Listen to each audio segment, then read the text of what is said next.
mayambu thoibi kaisamna taramna okjabaga loinana khurumjari ngasi su mahausago mayamgi damakta yamna nungairaba phunga wari ama puduna laksari hausik mayam punna wari asi taminarasi asongba lampak amadani dungdunga bungbungga du I pambi yamna hauba marakta thaibong sarga phamli bungbungna nangna loi chathokradi aigi yumda puna pamda leitre dungdungna sidi aigi sarukni ne nangi konanjadi heujo adudi nangsu aigi puraga pijaru handakti bungbungdu thaibong pami makhongda amuk lakle aduga thaibong pami makhongduda tap tap yalaga kakre maton tamna bungbungdu handakti thaibong mathakto oina thaibong sarga leithokre aduga dungdungsu matomda I pambi marakta bungbung halakpa ngaibada warakla male ai jalage imana horen phudanaba thaibong maru singse puraga imada maida phumga sauna haige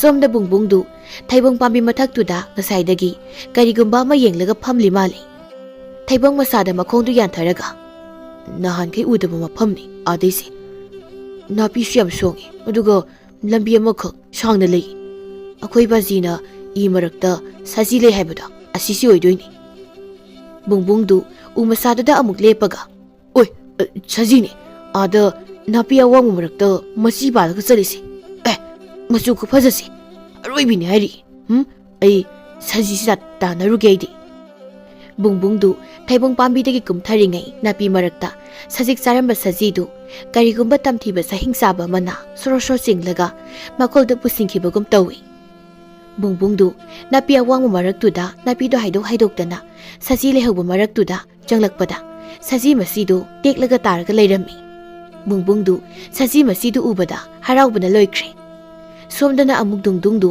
mayum yarakle mama thoinuna masanupado kanna phuri thoinuna masanupada bungbung kadai lehawi ha kadai lehauge ima naye bungbung ni mabuk phate aina bungbung hangaga siranga duranga khumlaini mase chakminaraga adana kana tawi ha lamina ba yadabra dungdunga bungbunga do phaibokni aduga bungbungduna lekhiraba thoinugi nupagi mayamba manglem kauba masa poktaba malai mana bungbungdo yokbani somda manglemgi nupi memaga singkokthong amamam puraga yumde sanglakpada thoinuna dungdungdu phuraga lerembaduda manglemna thoinu yengba nungai khijeda nangna ngang phubado hei dungdung nayambadi itai bungbungdo a lampaklonggi thaibong pambi habududa lehauri memadu makoktu puriba singdu donglawna thadaraga yam pakhatna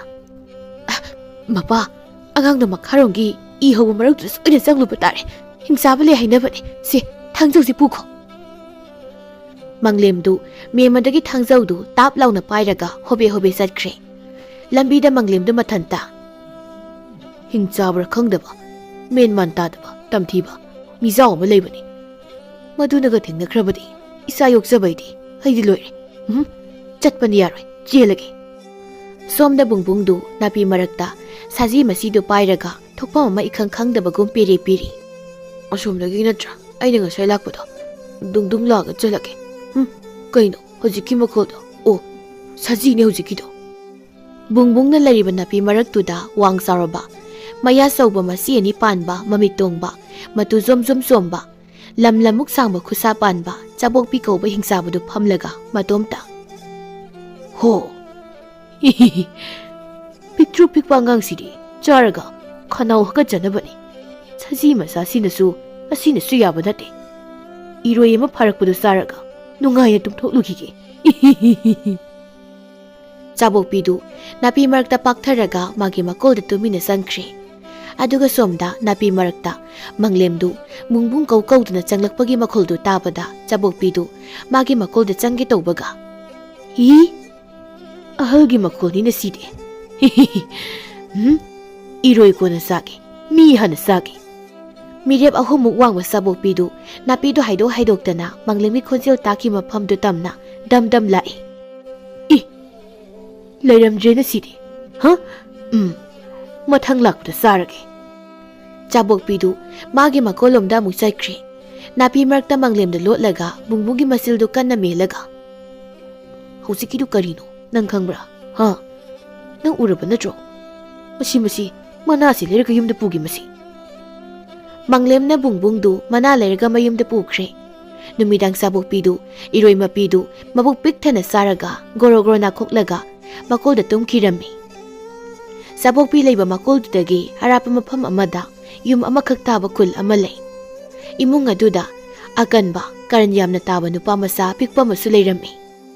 Nupa masa dogi maming na kutleng kawi. Noma kutleng du, mi tada bakul duda nung tila makoy sa satpi sanari. Ako'y maga, ako'y bazigase. Angangani po kaya di. Itom ta po omnina, itom ngaire. Kul nina, mi amata sudade. Somsu, uwa, napisimut ngakta. Ada, jawang wang mamaya mahurise. Ju na dro. Oh, ju ni. Kutleng du, mayum lamda amu prap lai. Kutleng gi mapatom badu, yung gi manakta, kom amalay badu kompak amapayraga kan isili. Kutleng du, mapagi manakta changlai, aduga, kom duda, jom kumtaraga. Tabro bazi. Karino ibungo, isit paloydri, isingdo, linglakino. Bazi, mamanglumda, juyam na huba, lapak amuy, ay suyaluge. Ibungo, sa kailan bayay, moisu, adum lisa sa numaduda, nang naiyat pong pirurano. Judo, kay til da gilay rusiurin. Nang nauriba, ju hawi harba lapak to, yam na lapani. Hoy bazi, adudi, ay salarage ko. Hoy, aduni. Ay nga pagi, nang tumina pamayengo. Mabok yaudadi, nga padabani, nga udabani. Tombado nga ka na pari, miko karagi matungni, tombado nga pana. Ibungo, namadagi, tunggolang talaruso. Ibungo, ye, layram dreda na masidi. Hoy da, siya na bangamdre, magito po tawzarusano. Lay na maray na siya nasasani. Tombado matomta, burum solaga nga duk pari. Aduga som na kutleng dudi, tanggol ama payraga, juyandoy na hayduna, juhapam lomda leptan lai. Mikup karagi matung kutleng du, sumayam hapam lampaka du yawbaga. Kuktung asawba ma, Kuktung aniyan kiki. O, agi marakshida na, ju asawba hawa mali. Kutleng du, sumasa sing du, haydok tan changlai. Is, ju side, wapung sawe. Sigi susibu, matom da hawa orizalo. Miyem ta uti, sidi, jamadagi na pubang amaroy. Matay da na, apik pasungakta, aduga, lampak mayay sida, wamuk sawa ngakta. Karino, ju singsina, manung changaga, somsaw thuray sina. At iyang mathagta, laklakta na konglaga pariba, usik waya singna, yeng tarakpada, suhag walampak adudi, aduki matikpaksa na saw po oiramle. Numitsu palepta na chatlabasu, loiba nairoy daba, juhag walampak mo oiramle. Kutleng du, mamitu kawang laydan yenglaga, khwaidagi sawba chu makhallaga, thanggoladuna, lelambadagi. Yamna laina, thudi suyaida. Huran bani na, makhul thoni tawbani. Kaino, ada, lambi asawa malayse. Taibang mina, chathok chasin tawba lambi di oiroy. Juse, halakpada lelage, asomda hana changugi. Kutleng du, asawa susingdugi marakta lai. Chumuna kupaksi. Thara tumba yani sidi. Kaino, ada, mi makok manba malayse. Mi nine sidi. Oh, makok kusawsi. Chu marakta, mirep ahumok wangba, makoy soma mi asawba ma, chu sarga phamlaga layrammi. Kutleng du, jap leplaga. Chu mapu oidu nine sidi. Tumina sangaga, masakse, pasana yengi. Ish, chu manak kangbada netpada, makoyga loy thoye sidi. Manakta, thangjaw asawa masu yunga thamine. Kutleng du, susingdugi marakta, asawa midugi mana he ausilakpaga, mizawduna makhul chawrapna. Nupa masa, lampak asigi wangwala chatpa yadeko. Kutleng du, mizawduda kiba phawdana. Karigi yaruduino, asawa mi. Lampak asigi wangwada, thangnana, napi singmut hauba, mapam amalay. Mapamduda, sabokpi kauba, hingsaba amalay. Hingjabaduna haujik, nakoyna lariba, kuladugi miyuisingdo, loyna sathokrabani. Kutleng du, mizawdugi manakta phamlaga, mizawduna saramasu maku ama lauraga, sairaga haire. Is, adudi, akoy basiga imagana kamay laramiba, ha? Namaga na pagado, ayna, losi lauribani. Kulado, namaga na pagana, chadanawda, sangdokadoribani. Luribadi, kuladuda, ꯑꯇꯣꯞꯄ ꯃꯤ ꯑꯃꯇ ꯂꯩꯇꯕꯁꯤꯅꯤ ꯅꯪ ꯆꯥꯕꯣꯛꯄꯤ ꯍꯥꯏꯔꯤꯕ ꯍꯤꯡꯆꯥꯕꯗꯨꯕꯨ ꯌꯦꯡꯅꯤꯡꯕ꯭ꯔꯣ ꯍꯥ ꯌꯦꯡꯉꯨꯁꯤ ꯌꯥꯏꯅꯦ ꯑꯗꯣ ꯅꯪꯒꯤ ꯐꯔꯛ ꯇꯨꯔꯛ ꯇꯧꯕꯗꯨꯗꯤ ꯌꯥꯗꯦꯀꯣ ꯀꯔꯤꯒꯨꯝꯕ ꯆꯥꯕꯣꯛꯄꯤꯗꯨꯅ ꯎꯈꯤꯕ ꯈꯪꯈꯤꯕ ꯊꯣꯛꯂꯕ ꯆꯥꯕꯣꯛꯄꯤ ꯈꯪꯍꯟꯗꯅ ꯅꯣꯡꯄꯣꯛꯂꯣꯝꯗ ꯈꯨꯜ ꯑꯃ ꯇꯥꯔꯦ ꯃꯗꯨ ꯑꯋꯥꯕ ꯇꯥꯒꯗꯣꯏꯅꯤ ꯈꯨꯠꯂꯦꯡꯗꯨ ꯁꯠ ꯍꯧꯒꯠꯂꯒ ꯑꯗꯨꯒ ꯅꯪꯅ ꯌꯦꯡꯉ ꯂꯩꯗꯣꯏꯔꯥ ꯍꯥꯏꯁꯦ ꯑꯩꯗꯤ ꯆꯥꯎꯖꯕꯒꯤ ꯋꯥꯅꯤ ꯃꯥꯗꯧꯅ ꯀꯟꯗꯦ ꯐꯝꯊꯧ ꯆꯨꯁꯤ ꯆꯥꯕ ꯂꯣꯏꯔꯒ ꯇꯞꯅ ꯆꯠꯁꯤ ꯅꯇꯣꯝ ꯆꯥꯎ ꯆꯨꯅꯤꯅ ꯆꯥꯕ ꯉꯝꯃꯝꯇꯁꯨ ꯊꯥꯗꯦ ꯍꯣꯏꯅꯦ ꯅꯪꯅ ꯍꯥꯏꯔꯤꯕꯗꯣ ꯆꯨꯝꯃꯤ ꯑꯆꯧꯕ ꯆꯨꯒꯤ ꯃꯈꯣꯡꯗ ꯆꯨ ꯃꯆꯥ ꯃꯆꯥ ꯍꯧꯔꯤꯕꯁꯦ ꯑꯁꯤꯅ ꯍꯦꯟꯅ ꯊꯨꯝꯕꯅꯤ ꯑꯁꯤ ꯆꯥꯎ ꯈꯨꯠꯂꯦꯡꯒ ꯃꯤꯖꯥꯎꯒꯗꯨ ꯆꯥꯕꯣꯛꯄꯤꯒꯤ ꯂꯩꯐꯝ ꯂꯣꯝꯗ ꯂꯥꯛꯏ ꯑꯗꯨꯒ ꯁꯨ ꯍꯧꯕ ꯂꯝꯄꯥꯛꯀ ꯆꯥꯕꯣꯛꯄꯤꯒꯤ ꯃꯀꯣꯜ ꯑꯣꯏꯔꯤꯕ ꯅꯥꯄꯤ ꯍꯧꯕ ꯂꯝꯄꯥꯛ ꯑꯅꯤꯗꯨꯒꯤ ꯃꯔꯛꯇ ꯂꯦꯞꯂꯒ ꯃꯤꯖꯥꯎꯗꯨꯅ ꯇꯝꯊꯤꯕ ꯍꯤꯡꯆꯥꯕꯅꯤ ꯀꯥꯏꯍꯧꯔꯨꯕ ꯌꯥꯕ ꯅꯠꯇꯦ ꯃꯌꯥ ꯆꯧꯕꯅꯤ ꯃꯈꯨꯠꯅ ꯊꯥꯡꯒꯨꯝ ꯄꯥꯟꯕꯅꯤ ꯃꯗꯨ ꯃꯥꯒꯤ ꯈꯨꯠꯂꯥꯏꯅꯤ ꯃꯁꯛꯇꯣ ꯑꯃꯨꯛꯇ ꯌꯦꯡꯅꯤꯡꯈ꯭ꯔꯦꯗ ꯃꯤꯖꯥꯎꯕ ꯀꯔꯤ ꯃꯤꯖꯥꯎꯕ ꯍꯥꯏꯕ ꯁꯣꯝꯗ ꯆꯥꯕꯣꯛꯄꯤꯗꯨ ꯕꯨꯡꯕꯨꯡꯅ ꯂꯩꯔꯝꯕ ꯃꯐꯝꯗꯨꯗ ꯂꯦꯞꯂꯒ ꯏꯔꯣꯏꯁꯤ ꯇꯨꯝꯈ꯭ꯔꯦ ꯃꯤ ꯑꯃꯨꯛ ꯆꯥꯕ ꯌꯥꯔꯛꯀꯗꯧꯔꯦ ꯆꯌꯣꯜ ꯑꯃ ꯀꯩꯁꯨ ꯆꯠꯄ ꯅꯠꯇꯦꯗ ꯅꯣꯡꯄꯣꯛꯂꯣꯝ ꯊꯪꯕꯗ ꯇꯥꯏꯕꯪ ꯃꯤ ꯈꯨꯟꯗꯥꯔꯦ ꯑꯩ ꯈꯪꯂꯦ ꯁꯣꯝꯗ ꯃꯤꯖꯥꯎꯒ ꯈꯨꯠꯂꯦꯡꯒꯗꯨ ꯆꯥꯕꯣꯛꯄꯤꯒꯤ ꯃꯀꯣꯜꯂꯣꯝꯗ ꯃꯤꯔꯛ ꯅꯥꯔꯛ ꯌꯦꯡꯗꯅ ꯇꯨꯃꯤꯟꯅ ꯆꯪꯂꯛꯏ ꯑꯗꯨꯒ ꯆꯥꯕꯣꯛꯄꯤꯗꯨꯅ ꯕꯨꯡꯕꯨꯡꯒꯤ ꯍꯛꯆꯥꯡꯒꯤ ꯃꯅꯝ ꯅꯝꯗꯅ ꯃꯤꯒꯤ ꯈꯣꯡꯒꯨꯜ ꯂꯤꯕ ꯆꯠꯈ꯭ꯔꯦ ꯆꯥꯕꯣꯛꯄꯤꯗꯨ ꯊꯩꯕꯣꯡ ꯄꯥꯝꯕꯤ ꯃꯈꯣꯡꯗ ꯂꯦꯞꯂꯒ ꯇꯥꯏꯕꯪ ꯃꯤ ꯑꯅꯤꯒꯤ ꯃꯤꯅꯝꯅꯤꯗꯅ ꯁꯤꯗꯤ ꯃꯅꯝꯁꯤ ꯁꯣꯝꯗ ꯄꯨꯕꯒꯨꯝ ꯇꯧꯏꯗ ꯁꯣꯝꯗ ꯑꯣꯏꯕ ꯇꯥꯏ ꯈꯨꯠꯂꯦꯡꯒꯤ ꯃꯄꯥꯁꯨ ꯃꯤꯔꯦꯞ 100 ꯋꯥꯡꯕ ꯑꯔꯣꯟꯕ ꯄꯣꯂꯥꯡ ꯑꯃ ꯑꯆꯧ ꯑꯆꯧꯕ ꯎ ꯃꯔꯛꯇ ꯁꯦꯝꯂꯒ ꯊꯝꯃꯤ ꯈꯨꯠꯂꯦꯡꯒꯤ ꯃꯄꯥ ꯇꯣꯝꯕꯗꯨ ꯑꯋꯥꯡꯕ ꯄꯣꯂꯥꯡ ꯃꯊꯛꯇꯨꯗ ꯂꯦꯞꯂꯒ ꯁꯦꯟꯅꯕ ꯋꯥꯈ꯭ꯔꯦꯗ ꯃꯁꯤꯒꯤ ꯑꯉꯥꯡꯁꯦ ꯃꯤꯖꯥꯎꯗꯨꯒ ꯊꯦꯡꯅꯔꯕꯗꯤ ꯐꯩꯗꯣ ꯃꯗꯨ ꯅꯠꯇꯗꯅ ꯆꯥꯕꯣꯛꯄꯤꯗꯣ ꯊꯦꯡꯅꯔꯕꯗꯤ ꯑꯩꯕꯨ ꯃꯤꯖꯥꯎꯒꯤ ꯃꯅꯥꯛꯇ ꯆꯠꯄꯅ ꯐꯗꯣꯏ ꯆꯠꯂ ꯀꯔꯤꯅꯣ ꯑꯥꯗ ꯅꯥꯄꯤ ꯃꯔꯛꯇ ꯃꯁꯤꯗꯤ ꯆꯥꯕꯣꯛꯄꯤꯗꯨꯅꯤꯗꯅ ꯃꯥꯗꯤ ꯂꯣꯟꯅ ꯇꯥꯏꯕꯪ ꯃꯤ ꯇꯥꯕ ꯈꯨꯜꯂꯣꯝꯗ ꯆꯪꯁꯤꯟꯈꯤꯗꯧꯔꯦꯅ ꯀꯗꯥꯏꯅꯣ ꯑꯩꯒꯤ ꯁꯤꯡꯖꯪꯗꯣ ꯃꯁꯤꯗꯤ ꯎꯁꯤꯡꯁꯤꯒꯤ ꯎꯁꯥꯁꯤꯡꯁꯦ ꯆꯣꯡꯗꯅ ꯃꯤꯖꯥꯎꯒꯤ ꯃꯅꯥꯛꯇ ꯊꯨꯅ ꯌꯧꯗꯕ ꯌꯥꯔꯣꯏꯗꯧꯔꯤ ꯅꯠꯇ꯭ꯔꯕꯗꯤ ꯇꯥꯏꯕꯪ ꯃꯤ ꯇꯥꯕ ꯈꯨꯜꯁꯤꯡꯁꯦ ꯃꯊꯪ ꯈꯪꯈꯤꯗꯅ ꯃꯥꯂꯦꯝꯁꯤꯗ ꯃꯤ ꯍꯥꯏꯕ ꯀꯥꯡꯂꯨꯞꯁꯦ ꯂꯣꯏꯅ ꯆꯥꯈꯤꯕ ꯇꯥꯔꯦ ꯇꯣꯝꯕꯗꯨ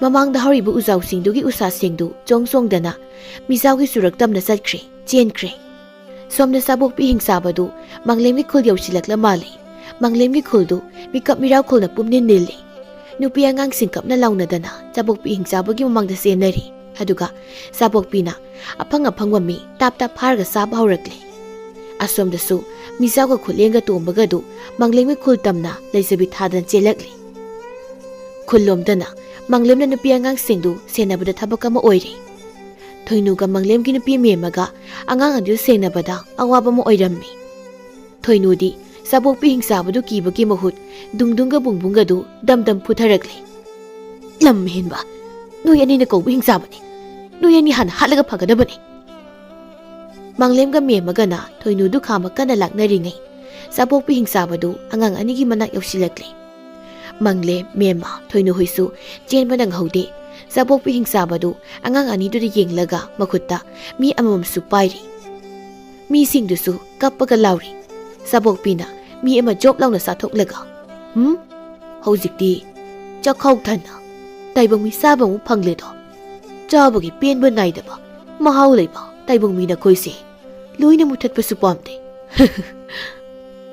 ꯊꯣꯏꯅꯨꯗꯨ ꯑꯉꯥꯡ ꯑꯅꯤꯗꯨ ꯀꯣꯜꯂꯒ ꯀꯞꯂꯤ ꯃꯪꯂꯦꯝꯁꯨ ꯀꯤꯟ ꯇꯥꯔꯒ ꯆꯥꯕꯣꯛꯄꯤ ꯍꯤꯡꯆꯥꯕꯒꯤ ꯃꯃꯥꯡꯗ ꯀꯤꯅ ꯂꯦꯞꯂꯤ ꯃꯪꯂꯦꯝꯒꯤ ꯅꯨꯄꯤꯗꯤ ꯃꯁꯥꯗꯨ ꯀꯤꯕ ꯍꯦꯟꯃꯟꯕꯅ ꯋꯥ ꯉꯥꯡꯕ ꯐꯥꯎꯕ ꯊꯣꯛꯈꯤꯗ꯭ꯔꯦ ꯆꯥꯕꯣꯛꯄꯤꯗꯨ ꯃꯣꯏ ꯃꯔꯤ ꯇꯝꯅ ꯗꯝꯗꯝ ꯆꯪꯁꯤꯜꯂꯛꯏ ꯑꯃꯠꯇ ꯈꯥꯛꯇꯅ ꯆꯥꯊꯣꯛꯂꯒꯦ ꯉꯁꯤꯗꯤ ꯃꯍꯧꯁꯦ ꯑꯅꯧꯕ ꯑꯃꯒꯨꯝꯕꯅꯤ ꯆꯥꯕꯣꯛꯄꯤ ꯍꯤꯡꯆꯥꯕꯅ ꯃꯣꯏ ꯃꯔꯤ ꯇꯝꯅ ꯆꯪꯁꯤꯜꯂꯛꯄꯒ ꯑꯔꯥꯞꯄꯗꯒꯤ ꯊꯥꯡꯖꯧ ꯑꯃ ꯍꯨꯔꯨ ꯎꯪꯂꯒ ꯆꯥꯕꯣꯛꯄꯤ ꯇꯝꯅ ꯌꯨꯡꯅ ꯄꯥꯏꯁꯤꯜꯂꯛꯏ ꯑꯗꯨꯒ ꯆꯥꯕꯣꯛꯄꯤꯒꯤ ꯃꯅꯪꯒꯜꯗ ꯖꯣꯞ ꯂꯥꯎꯅ ꯌꯨꯡꯉꯤ ꯆꯥꯕꯣꯛꯄꯤꯗꯨ ꯂꯥꯎꯔꯒ ꯃꯥꯒꯤ ꯇꯨꯡꯗ ꯂꯩꯊꯣꯔꯛꯄꯗ ꯈꯨꯠꯂꯦꯡꯗꯨ ꯆꯥꯕꯣꯛꯄꯤ ꯇꯝꯅ ꯍꯣꯠꯇꯅ ꯆꯦꯟꯁꯤꯜꯂꯛꯂꯒ ꯆꯥꯕꯣꯛꯄꯤꯗꯨꯒꯤ ꯃꯀ꯭ꯔꯥꯡꯗ ꯈꯣꯡꯄꯥꯛꯅ ꯖꯣꯞ ꯂꯥꯎꯅ ꯍꯥꯏꯖꯤꯟꯅ ꯀꯥꯎꯁꯤꯟꯈꯤ꯫ ꯁꯥꯕꯣꯛꯄꯤꯗꯨ ꯃꯪꯂꯦꯝꯒꯤ ꯌꯨꯝꯂꯣꯝꯗ ꯁꯜꯂꯒ ꯄꯥꯏꯁꯤꯟꯈꯤ꯫ ꯃꯪꯂꯦꯝꯒꯤ ꯌꯨꯝꯗꯨ ꯁꯨꯇ꯭ꯔꯦꯛ ꯅꯥꯇꯦꯛ ꯇꯥꯏ, ꯁꯥꯕꯣꯛꯄꯤꯁꯨ ꯁꯨꯇ꯭ꯔꯦꯛ ꯅꯥꯇꯦꯛ ꯇꯥꯏ꯫ ꯇꯣꯝꯕꯅ "ꯏꯍꯦ, ꯃꯤꯒꯤ ꯌꯨꯝꯁꯤ ꯁꯦꯝꯂꯝꯃꯣ ꯑꯃꯨꯛ ꯍꯥꯏꯔꯛꯄ ꯇꯥꯔꯦꯗꯣ, ꯁꯤꯅꯕꯨ ꯋꯥꯗꯣꯔꯤꯗ ꯑꯩꯗꯤ ꯃꯁꯤꯒꯤ ꯑꯉꯥꯡꯁꯦ"꯫ ꯃꯤꯖꯥꯎꯅ "ꯑꯩꯒꯤ ꯃꯇꯤꯛ ꯃꯌꯥꯏ ꯄꯨꯝꯕ ꯏꯇꯩꯃꯅ ꯅꯆꯥꯅꯨꯄꯥꯁꯦ ꯃꯤꯔꯣꯟꯕ ꯀꯥꯟꯗ ꯂꯣꯏꯅ ꯁꯤꯟꯅꯊꯣꯛꯈ꯭ꯔꯕꯅꯤ, ꯀꯥꯎꯒꯅꯨꯀꯣ ꯏꯇꯥꯎꯅ꯫ ꯑꯩ ꯍꯧꯖꯤꯛꯇꯤ ꯃꯌꯥ ꯌꯥꯎꯗꯕ ꯊꯥꯡꯒ ꯆꯞ ꯃꯥꯟꯅꯔꯦ"꯫ "ꯀꯥꯎꯗꯦ ꯀꯥꯎꯗꯦ ꯏꯇꯥꯎ, ꯉꯥꯏꯈꯣ ꯀꯨꯝꯍꯩ ꯌꯦꯡꯈꯤꯁꯤ"꯫ ꯁꯣꯝꯗ ꯁꯥꯕꯣꯛꯄꯤ ꯍꯤꯡꯆꯥꯕꯗꯨ ꯀꯟꯅ ꯂꯥꯎꯔꯒ ꯑꯃꯨꯛ ꯍꯧꯒꯠꯂꯛꯏ꯫ "ꯍꯤ! ꯇꯥꯏꯕꯪ ꯃꯤꯅ ꯑꯁꯨꯛ ꯌꯥꯝꯅ ꯀꯟꯕ, ꯑꯗꯨꯁꯨ ꯇꯨꯃꯤꯠꯃꯨꯛ ꯆꯥꯎꯕ ꯑꯉꯥꯡ ꯃꯆꯥ ꯑꯃꯅ ꯀꯔꯤ ꯃꯇꯤꯛ ꯃꯌꯥꯏꯅꯣ ꯅꯪꯅ ꯆꯦꯜꯂꯤꯕꯁꯦ, ꯍꯥ?"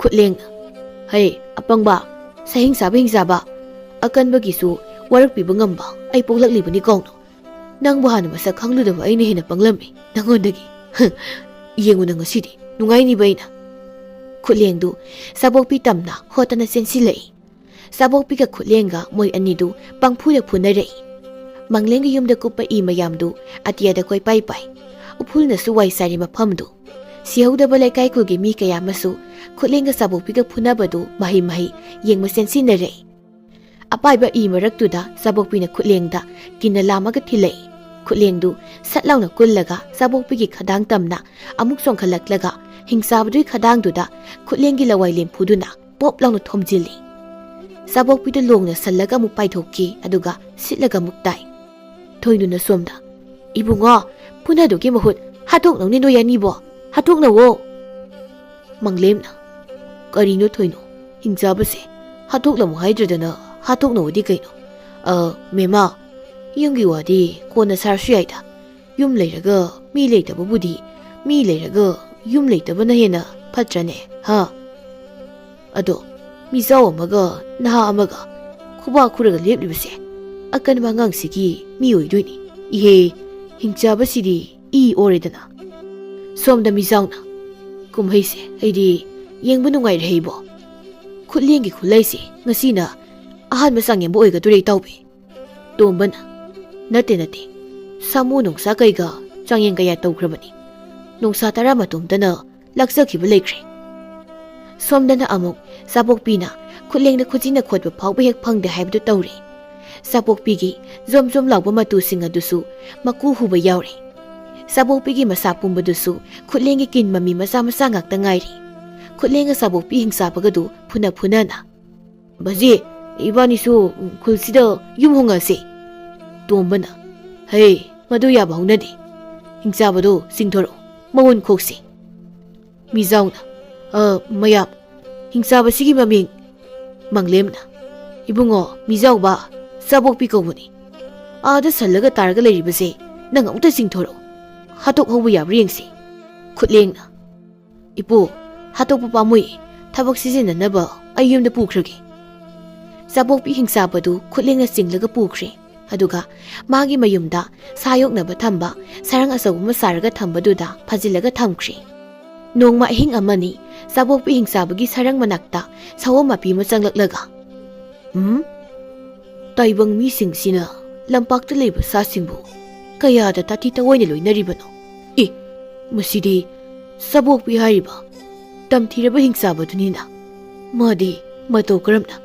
ꯀꯥꯟꯅꯗꯦ, ꯊꯥꯗꯣꯛꯄꯤꯔꯝꯂꯒꯦ꯫ ꯇꯥꯏꯕꯪ ꯃꯤꯁꯨ ꯉꯝꯃꯤ ꯍꯥꯏꯗꯨꯅ ꯇꯧꯅꯤꯡꯕꯗ ꯇꯧꯕꯗꯤ ꯐꯠꯇꯦꯗꯅ"꯫ ꯁꯥꯕꯣꯛꯄꯤꯗꯨ ꯇꯨꯝꯕ ꯁꯥꯔꯒ ꯁꯑꯣꯝꯅ ꯉꯥꯡꯂꯤꯕꯁꯤꯡꯗꯨ ꯇꯨꯃꯤꯟꯅ ꯇꯥꯔꯤ꯫ "ꯁꯔꯪꯁꯤꯗ ꯍꯥꯡꯗꯣꯛꯈꯤꯁꯅꯨ, ꯁꯑꯣꯝꯁꯦ ꯍꯥꯠꯇꯣꯛꯂꯒ ꯑꯀꯟꯕ ꯑꯉꯥꯡꯗꯣ ꯑꯃꯨꯛ ꯍꯥꯠꯇꯣꯛꯂꯝꯂꯒ ꯇꯥꯏꯕꯪ ꯃꯤ ꯇꯥꯕ ꯃꯐꯝꯗꯨꯗ ꯃꯤ ꯆꯥꯕ ꯆꯠꯀꯦ꯫ ꯅꯨꯃꯤꯠ ꯀꯌꯥꯗꯤ ꯀꯨꯏꯔꯦ ꯆꯥꯗ ꯊꯛꯇꯅ ꯁꯔꯪ ꯃꯅꯨꯡꯁꯤꯗ ꯑꯩꯅ ꯂꯦꯜꯂꯛꯂꯤꯕꯁꯦ꯫ ꯑꯩꯁꯦ ꯇꯥꯏꯕꯪ ꯃꯤ ꯃꯆꯥꯗꯨꯅ ꯂꯥꯛꯅꯔꯒ ꯍꯥꯠꯀꯦ ꯈꯟꯕꯅꯤꯅꯦ꯫ ꯑꯗꯨ ꯑꯣꯏꯕ ꯇꯥꯔꯕꯗꯤ ꯅꯪ ꯍꯥꯟꯅ ꯍꯥꯠꯄ ꯇꯥꯔꯦ"꯫ ꯁꯑꯣꯝꯗꯨꯁꯨ ꯏꯄꯪ ꯄꯪꯅ ꯍꯤꯡꯆꯥꯕ ꯐꯥꯔꯤꯕ ꯁꯔꯪꯗꯨ ꯍꯦꯛ ꯍꯥꯡꯗꯣꯛꯄꯒ ꯁꯥꯕꯣꯛꯄꯤꯅ ꯁꯑꯣꯝꯗꯨ ꯌꯥꯝ ꯑꯔꯥꯝ ꯈꯧꯔꯥꯡꯅ ꯆꯥꯊꯣꯛꯄꯤꯈ꯭ꯔꯦ꯫ ꯄꯨꯛꯆꯦꯜ ꯆꯥꯎꯕ ꯁꯑꯣꯝ ꯍꯤꯡꯆꯥꯕꯒꯤ ꯃꯈ꯭ꯌꯥꯠꯇ ꯃꯊ꯭ꯋꯥꯏ ꯂꯥꯜꯂꯤ꯫ ꯁꯥꯕꯣꯛꯄꯤ ꯍꯤꯡꯆꯥꯕꯗꯨ ꯈꯨꯠꯂꯦꯡꯒꯤ ꯌꯨꯝꯒꯤ ꯊꯣꯡꯖꯤꯜꯗ ꯃꯁꯥꯗ ꯀꯣꯜꯂꯤ ꯀꯣꯜꯂꯤ ꯃꯅꯝ ꯁꯨꯁꯨꯠ ꯅꯝꯂꯒ ꯆꯪꯂꯛꯏ꯫ "ꯑꯉꯥꯡꯗꯨꯒꯤ ꯃꯅꯝ ꯅꯝꯗꯦꯅ ꯌꯨꯝꯁꯤꯗꯗꯤ"꯫ ꯈꯨꯠꯂꯦꯡꯅ ꯂꯣꯏꯖꯕ ꯃꯔꯥꯡꯕꯤ ꯀꯧꯕꯤ ꯍꯨꯏ ꯑꯃꯣꯝ ꯑꯃꯁꯨ ꯊꯣꯡꯖꯤꯟꯗ ꯀꯨꯜꯂꯤ꯫ Marangbidu sabokpi hingsabadu ubada kana ngangi. Imungda khutlengi mamana tapna. Moy mapa hui ngangi si tabro. Sa kay laklambasu yay. Thiengi tumuni nangbo. Sa kay laklaga mana sumna ngangkadaba nati. Oy ningboy zarsano. Ay mahawdorabla ko. Nasana pa liringay kanasu kiningay oyde. Tombado tongkre. Sabokpi hingsabadu pinam susut namlaga manglingwi khulomda sakre. Sabokpi hingsabadu manglingwi khul yawbaga. Langba yade. Tumin chaba hawgadabani. Kunya yawre. Taibang migi yum asawuma layibase. Masidagi saba hawraga nongpoklomdagi makaromda laklage. Law khungnadanaba makyato pit lawna mekhairaga prok saigayge. Aidi mi saba laklaga khadang nomda laithokluredana. Masidagi hekta chaba hawrage. Sabokpidu mangda leiba yumduda damdam sangsinbaga magi tungda mi khara sengkhibagum tawi. Oh, mi senba hawnaredana. Sabokpidu manam susut namlaga. Ay lakpada lona senba hawre. Ay nukpa yadeko. Taibang mi senakhiba tare. Sabokpidu yumdugi sajildu magi sarwa makhutuna satlawna thinjillaga yumthaktu sorosor singthoklaga phakthoi. Yum manungda lotnaramba miyoising kapna lawnada sengthoknakre sabokpidu mathanta. Chabug amta nanghawdena.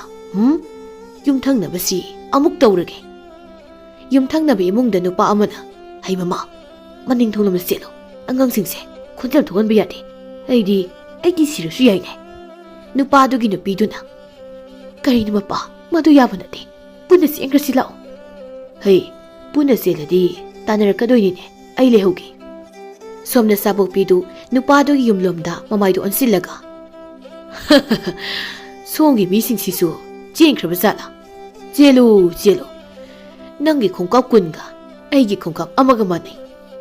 Kayam sangna senba ngambaga yengo. Nupa sidi thanga su paidana. Lao sathokpirage. Kanbinaba kanasu laklarui ngasidi. Nupaduna nangna isarsu ai sidringaida naraidara yaridara amadi thangsida thilamgani ai thilamgani. Sabokpi hingsabadu magi makhutuna nupadu tap launa pairaga mayada job launa huchillaga prok saidoi. Nupadugi nupi angangsingdu wawa kaplaga cheli. Sabokpidu nokdana anakpada leiba yumsingdu magi sarwa makhutuna pop launa loina thugairai. Yum manungda leiramba miyoising kotkota langkhiba yawi. Makhuta yarku misingdu sabokpina nokdana sathorakpaga somda khutlenga mizaubagadu chu marakta. Mizauna khuleng nang mumuna taune hingsabuna nokpagi khonjilni taribase makharomna nati nongpoklomdani. Mizauba hingsabado machinjak pijadabagi kapi oiramni ai gakta tumkhige amta. Khuleng nangi thawa sadabadu tawganunibo chatlaga yenglubna phatro ha. Phare nang yamna tumninglabadi tumjauro aidi makhosi taba ngamtre chatle. Khulengni thawai isa sadana tumlaga lehuri. Somna khulenggi mamasu arapada mikap mirakhol yamna lapna tarakpadagi. Ai mapal thobuna phani. Khulenggi mamadu mapalda thokluraga tombagi manakta hobe sensingkre. Aduga mizaudusu sabokpigi lepham napi maruktu phawraga lakpada thaibong pami makhongda manglem thoinu mema amadi angang aniduga punda umakhongda lotlaga leirambadu ubada mizaudu ingangakna. Aina haridana hingsabuduna thoklaga mi taba khulda changsingkhre hojikti. Nongsungan phung tawrakli manglem hoisu mizau ubada wakhal khra sauthokpagum manglemna mizauda. Asowa mi khuladudi khuntak lansi yauredo. Taibong mi amata swinglamlaroido aikhoigi changjapam pibiu. Taibong mi haibajase phattaba hingsaba sigi makhutta tumna mutpa tare. Tangai phadana aikoi kharadi hingdaba yadabani.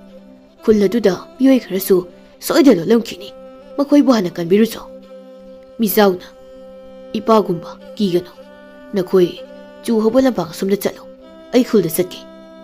Phare ado nanggi angang masadudi udena chu mar tum hobani ngasina aigi numit tare adugini. Ibungo, kona nung winnersi, mihan na kalucho. Manglem ka mizaw ko wari sana rin ngay kulomda. Sabok pi hingsabado kapalaw bagi makol haw na muktarakli. Manglem amadi magi ang gangsing mamit manayong katnay. Mizaw na. Hingsaba sina kari muktawre. Maya da tingkang yubadaw na lawrak di ba sina? Som na sabok pi hingsabado kari tawre ba no kangche. Laura ga pangsin na sili haydo na. Hinghori ba kulgi miyoy singdu lot na ramadagi toraklaga yenglubada. Kutleng na sabok pi hingsabado na tayam na sada moong amada yay bahuramle. Aduga tombaga magi nupigasu mizaw ko balakpada moy mayamdo punna tengnari. Somna sabok pidu kutleng na masido pairaga lebak marakta sorosor singlaga mayam marakta puri. Ayna nangse yoke kanmani sarang manungda thamlaga taibang migi wakalon silange tawbani. Adubu sa haibasidi sani hingzaba haibasidi hingzaba isajase adum jengani. Jabok pina ay thado ay buhay thado taibang mi khara leblibse chathoke. Kumay yengliba miyam maraktagi miyoy amana. Nupa masa hingjabado kuina thamlano hato. Mi amana mo angang sa yenghai daw masakse yenglano namisingdo kumjilo. Kutleng na. Jabok pi hingjaba nangse taibang minu ubada hanggoy tukat janarini. Adu iba tarbadi nang ayna nakrangdo shagaraga hat patari ngasidi. Jabok pi hingjabado kutleng na yenglaga.